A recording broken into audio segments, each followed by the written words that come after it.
तो दोस्तों फाइनली हम लोग निकल चुके हैं कोलकाता से। अब अपनी अगली ट्रिप के लिए वो है यहाँ से मिरिक। पहली जो पॉइंट होगा हमारा मेजर पॉइंट जो है जहाँ पे डेस्टिनेशन में हम जहाँ पहुँचने वाले वो मिरिक है। और मेरा जो टारगेट है कि मैं वहाँ पे सबसे पहले नेपाल बॉर्डर जाने की कोशिश करूँगा कि मेरा काफ़ी मन था कि मैं नेपाल जाऊँगा, बहुत दिनों से मन था बट जा नहीं पाया था। ट्राई कर रहा हूँ कि अगर वहाँ पे बॉर्डर के अंदर में एंट्री भी मिल जाए तो एक बार नेपाल के अंदर ज़रूर जाके आऊँ। एक बार बस मन की ख्वाहिश पूरी हो जाएगी।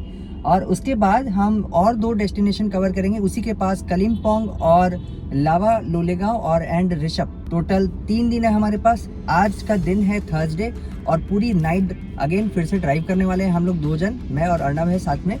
और इस बार हम लोग नेक्सॉन में नहीं जा रहे हैं, ऑल्टो 800 में जा रहे हैं। तो ये देखने वाली बात है कि ये सफ़र कैसा होने वाला है। पहाड़ पे चलाने वाले गाड़ी, पहाड़ों की रानी के साथ में चल पड़े हैं। तो चलिए इस सफ़र की हम शुरुआत करते हैं। होलिका दहन वाले दिन हम निकले हैं। लगभग 12 से 14 घंटे का सफ़र हमने तय करना है, पूरी रात गाड़ी ड्राइव करके।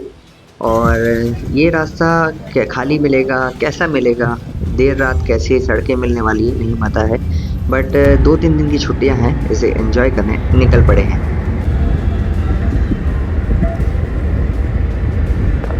क्रूज कंट्रोल ऑन है।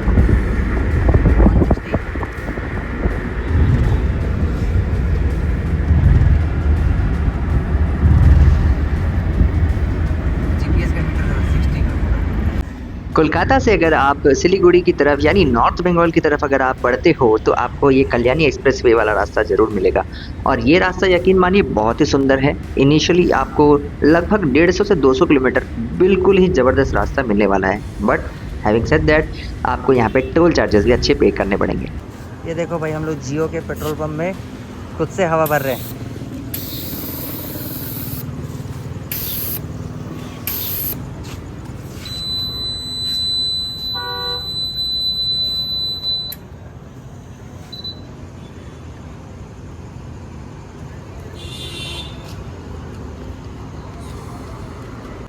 चूँकि मैं ऑल्टो लेके ड्राइव कर रहा हूँ इस हाईवे पे, तो उतना मज़ा तो डेफ़िनेटली नहीं आएगा आपको अगर गाड़ियाँ एकदम फर्राटेदार स्पीड से अगर आपको ओवरटेक करते हुए जाएगी। बट स्टिल अगर आप 70-80 के बीच में क्रूज़ करते हो तो ख़राब नहीं है। बट एक ही चीज़ अनॉय करती है, वो बहुत ज़्यादा टोल चार्जेस हैं। इस रास्ते में आपको टोल बहुत ज़्यादा अनॉय करेंगे और काफ़ी ज़्यादा टोल चार्जेस जब आपको आते हैं तो अच्छा नहीं लगता है।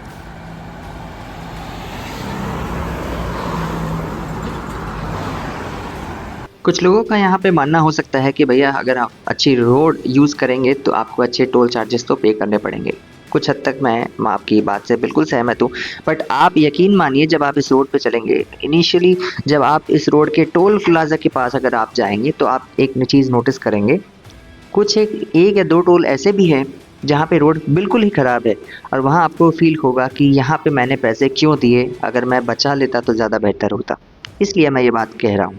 जो लोग इस रास्ते को जानते हैं उसके लिए तो ठीक है, बट अगर जो लोग पहली बार ट्राई करना चाहते हैं उसके लिए मैं एडवाइस दूंगा, आप ये जैसे जो बैरिकेड देख रहे हो, ऐसे बैरिकेड आपको जो छोटे छोटे शहर आते हैं वहाँ पे ऐसे बैरिकेड्स आपको देखने को मिलेंगे। ये जैसे फराक्का डैम के पहले है वैसे तो, बट ऐसे शहर में शुरू होने से पहले छोटे छोटे वहाँ आपको ऐसे बैरिकेड देखने को मिलेंगे जहाँ पे आपको बिल्कुल भी रेडियम उस पे लगा हुआ नहीं मिलेगा, जो कि बिहार और झारखंड के अंदर जनरली आपको मिल जाता है डाइवर्जन के लिए या फिर आपको स्लो जाने के लिए।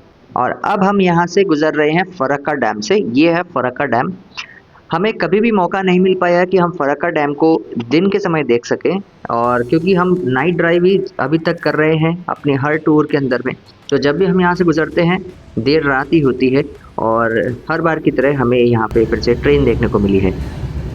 फाइनली सेम चीज़ हम लोग रिपीट करते हुए हम लोग को इसी ब्रिज के ऊपर में पिछली बार भी ट्रेन मिली, इस बार भी ट्रेन मिली। पिछली बार एक आदमी हम लोग का उतर गया था, इस बार हम लोग गाड़ी के अंदर में बैठे हुए, इतना ही फर्क है क्योंकि तीसरा आदमी उतरा था।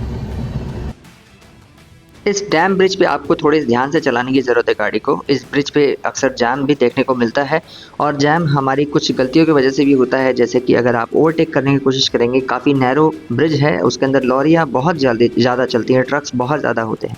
तो अगर कोई गलत तरीके से ओवरटेक करने की कोशिश करेगा तो आमने सामने वाले लोग बीच में फंस जाते हैं।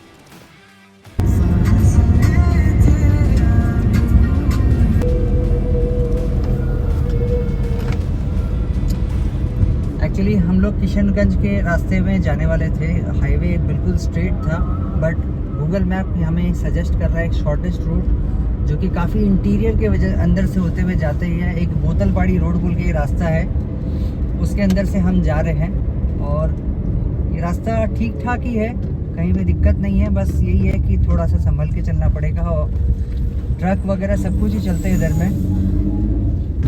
काफ़ी इंटीरियर वाला रास्ता है, कैसा है नहीं मालूम है, एक्सप्लोर कर रहे हैं, चलो देखते हैं। ये बोतलबाड़ी रोड वाला रास्ता कुछ ज़्यादा ही सुनसान नज़र आएगा अगर आप रात को स्पेशली निकलते हैं इस रास्ते से।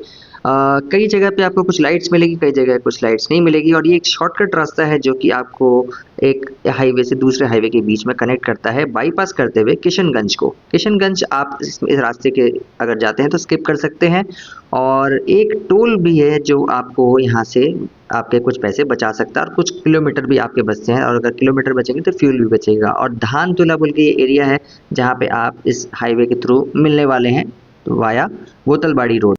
ये रोड बांग्लादेश बॉर्डर के बहुत ही ज़्यादा करीब से गुजरती है। कुछ अजीब चीज़ें भी मुझे यहाँ इस रास्ते पे देखने को मिली, जैसे कि कई बार यहाँ पे एक आपको इलीगल टोल टाइप के मिलेंगे। उसमें कुछ लोग वहाँ पे बांस लगा के रास्ता को बंद कर रखे हैं, और कुछ शायद उसमें पैसे लेते हैं, कुछ लेते हैं और उसके बाद शायद से जाने देते हैं। तो कार के लिए वो रिस्ट्रिक्शन नहीं है, बट अगर लॉरी जाती है तो उसमें प्रॉब्लम है वहाँ। आई डोंट नो क्यों इस तरह के वहाँ पे इलीगल टोल्स है, क्योंकि वहाँ पे कोई पुलिस भी नहीं है और काफ़ी सस्पिशियस लगता है। अगर आप वहाँ से गुजरेंगे तो कुछ अजीब एक्टिविटी आपको देखने को मिलेगी।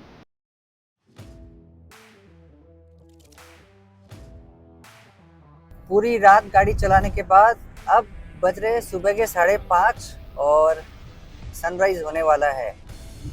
आप सनराइज यहाँ पे नज़ारा देखो, आसमान नीला नीला अब दिखने लगा है हमें थोड़ा थोड़ा, और थोड़ी देर के अंदर में अब सनराइज हो जाएगा। और थोड़ी थोड़ी नींद अब हमें भी आ रही है, अब थोड़ी आंखें के अंदर में नमी छाने लग गई है। लेकिन अब सबसे बड़ी बात यह है कि हमको फटाफट पहुँचना है मिरिक, और मिरिक के बाद हमें वहाँ पे सारे व्यू पॉइंट जो हमने सोच रखे हैं, बहुत सारे टूरिस्ट डेस्टिनेशन है वहाँ पे भी, तो उसको कवर भी करना है आज ही के दिन। और होम स्टे लिया हुआ है, पहले वहाँ सामान फेंक के भागेंगे नहा धो के, लेकिन इतना जल्दी पूरी रात सोने के बाद भी कैसे कर पाएंगे, ये एक बड़ा चैलेंज है हम लोगों के लिए। तो वो हम करते हैं। और सब एक और चीज़ मैं आपको साथ में बोलना चाहता हूँ कि इसकी साथ में हमने कभी सोचा नहीं था कि हम इतना लंबा ट्रिप करके आ पाएंगे। यानी मैं ऑल्टो की बात कर रहा हूँ, ऑल्टो 800 के अंदर इतना लंबा ट्रिप हमने कभी भी एक्सपेक्ट नहीं किया था। हम लोग कभी भी प्लान कर रहे थे, अभी जो भी ट्रिप्स आपने पहले भी देखी है, उस सभी ट्रिप्स में हमने ये सोचा था कि हम नेक्सॉन में ही जाएंगे। लास्ट में फैसला बदल देते थे कि हम ऑल्टो में नहीं जाएंगे क्योंकि कंफर्ट नहीं मिलेगा। दूसरा सोचते थे कि कितना ही ज़्यादा डिफरेंस आ जाएगा, माइलेज तो वो भी दे देती है, तो माइलेज की बात है तो फिर वही थोड़ा बहुत 19-20 फर्क आएगा तो उसमें मैनेज कर लेंगे। लेकिन फाइनली हमने सोचा कि इस बार यही एक बार आखिरी टेस्ट हम करेंगे कि एक्चुअल में डिफरेंस आता है कितना, तो माइलेज टेस्ट भी हो जाएगा और ऑल्टो के अंदर में एक लंबी सवारी भी हो जाएगी। तो चले देखते हैं आज का दिन कितना चैलेंजिंग रहता है, वो भी हम देखते हैं।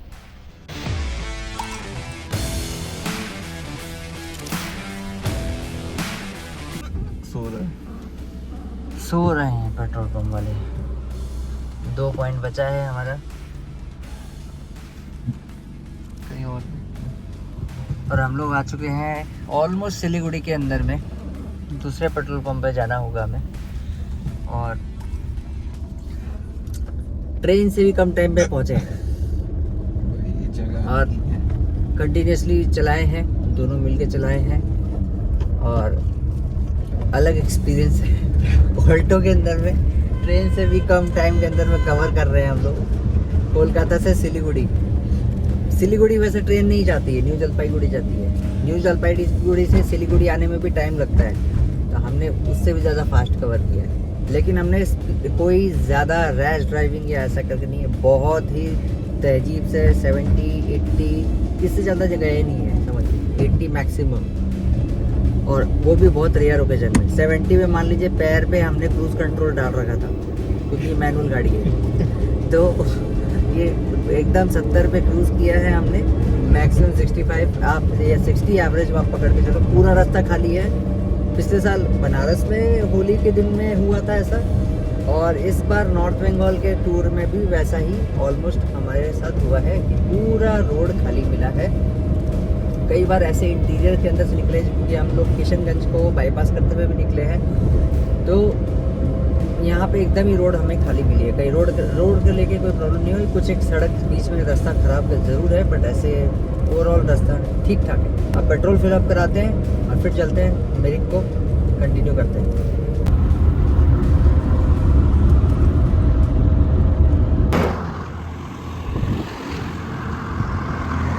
जब आप प्रॉपरली सिलीगुड़ी के अंदर में एंटर करने लगेंगे हाईवे से, तो आपको एक अलग ही नज़ारा देखने को मिलने वाला है। ऐसा मैं क्यों कह रहा हूँ, क्योंकि अब आप आगे बढ़िए और देखिए यहाँ पे एक जो खूबसूरती है, यहाँ पे जो पेड़ पौधे हैं, ये जो ग्रीनरी है, खुली जगह है, ये आपको कहीं और देखने को इतनी आसानी से नहीं मिलेगी। तो ये एक यहाँ की एक ब्यूटी है जो आज भी हमें देखने को मिलती है। कई शहरों में ये आज बंद हो चुकी है, नहीं देखने को मिलती। कंक्रीट जंगल्स बन चुके हैं। यहाँ पे भी ऐसा नहीं है कि यहाँ पे ऐसा कंक्रीट जंगल नहीं बन रहे हैं, यहाँ पे शुरुआत हो चुकी है, बट यहाँ आपको अभी इनिशियली इतने ज़्यादा देखने को नहीं मिलेंगे। यहाँ पे अभी भी आपको इस तरह की सुंदर सड़कें, सुंदर रास्ते देखने मिलेंगे।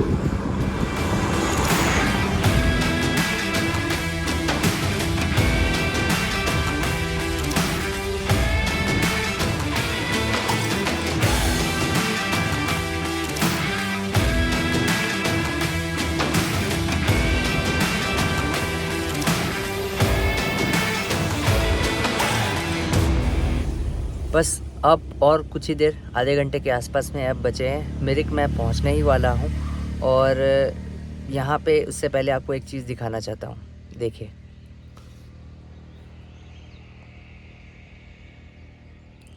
ये ब्यूटी और ये साइलेंस नेचर के साथ का,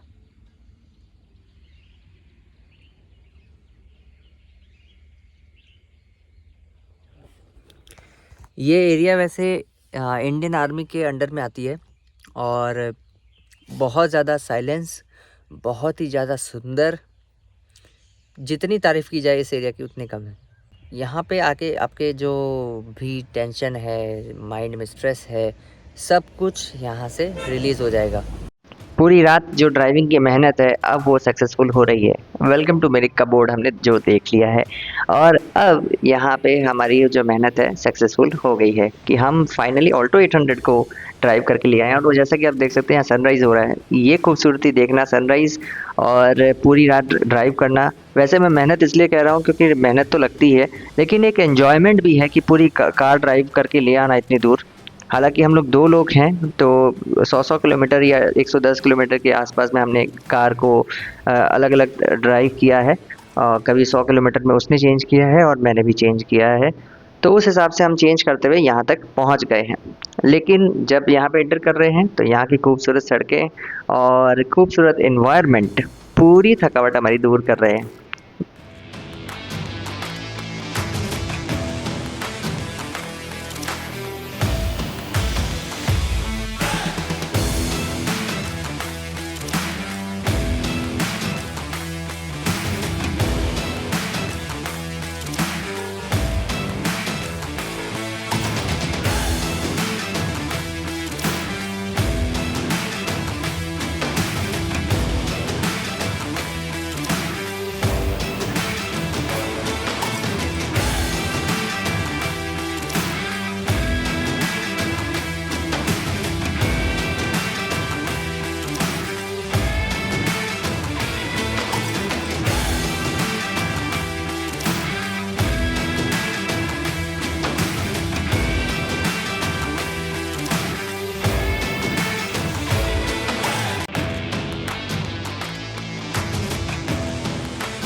वैसे यहाँ पे टी गार्डन्स आपको बहुत ही पास में मिलेंगे, तो जो लोग टी गार्डन्स अगर अलग से घूमने आते हैं, दार्जिलिंग जाते हैं, कहीं जाते हैं, मैं आपको बोलूँगा कि आप थोड़ा ऑफ बीट आएँ। Darjeeling is like crowded place, आप उसमें एन्जॉय नहीं कर पाएँगे। ऑफ बीट में आएँगे जस्ट लाइक मिरिक और लावा आप घूमने आएँगे तो आपको कई सारे ऐसे टी गार्डन्स के बीच में से ही जाने का मौका मिलेगा और आप उन पत्तों को छू के वहाँ पे फ़ोटो खिंचाओ, जो करना है करो, वो आप क्लोज़ली फ़ील कर पाओगे, ये मेरा मानना है। और यहाँ पे कई सारे ऐसे टी गार्डन्स हैं जो हाईवे के बीच में से रास्ते में से होते हुए ही गुज़रते हैं। तो आई वुड सजेस्ट कि आप यहाँ से गुज़रें और इन टी गार्डन्स को क्लोज़ली आप देखते हुए फिर आगे बढ़ें। सो फाइनली अब हम जो है मिरिक सिटी के अंदर में, प्रॉपर जो सिटी है उसके अंदर में हम एंटर कर चुके हैं। और ये पतली-पतली सड़कें से आपको अंदाज़ा हो ही रहा होगा, यहाँ पे कुछ दुकानें भी हैं, सब कुछ आपको देखने को मिलेगी। और यहाँ पे कई सारे आपको पाम ट्रीज़ हैं और पाइन ट्रीज़ हैं, ये सारे आपको बहुत सारे देखने को मिलेंगे। यही यहाँ की ब्यूटी है, ये यहाँ के आपको बहुत ही ज़्यादा देखने को मिलने वाले हैं। ये आपको क्रिसमस के टाइम में आप जो खरीदते हो पेड़, वो इतने लंबे पेड़ जब आप खूबसूरती से एकदम सामने आके देखोगे, तो आपको बहुत ही मज़ा आएगा। और ये मिरिक का लेक है। हम यहाँ पे 2-3 मिनट के लिए स्टॉप हुए थे और इसके बाद में अब हम सीधे यहाँ से, हमारे पास में ही ये लेक के होम स्टे जो हमने लिया है, तो वहाँ पे हम स्टे करने वाले हैं और वहाँ पे जाएँगे, फ्रेश होंगे और उसके बाद में बैग को पैक करके वापस निकल जाएँगे यहाँ के टूर को करने के लिए। इसके आसपास की जो भी डेस्टिनेशन है हम वहाँ पे उसको कवर करने वाले हैं। वैसे इस तरह के पहाड़ पे गाड़ी चलाना इतना आसान नहीं था, क्योंकि इस तरह के जो सकड़े पहाड़ होते हैं उस पे गाड़ी चलाना थोड़ा-सा रिस्की भी होता है। कई बार आपको बॉर्डर नहीं मिलते हैं, मतलब कॉर्नर की जो रेलिंग होती है वो आपको नहीं देखने को मिलती है और कई जगह बहुत ज़्यादा ढलान होती है, जैसे कि ये आप देख पा रहे हैं। तो हमने किसी तरह से ड्राइव की है और थोड़ी-थोड़ी हमारी आदत बनती चली गई गाड़ी ड्राइव करने की यहाँ पे भी।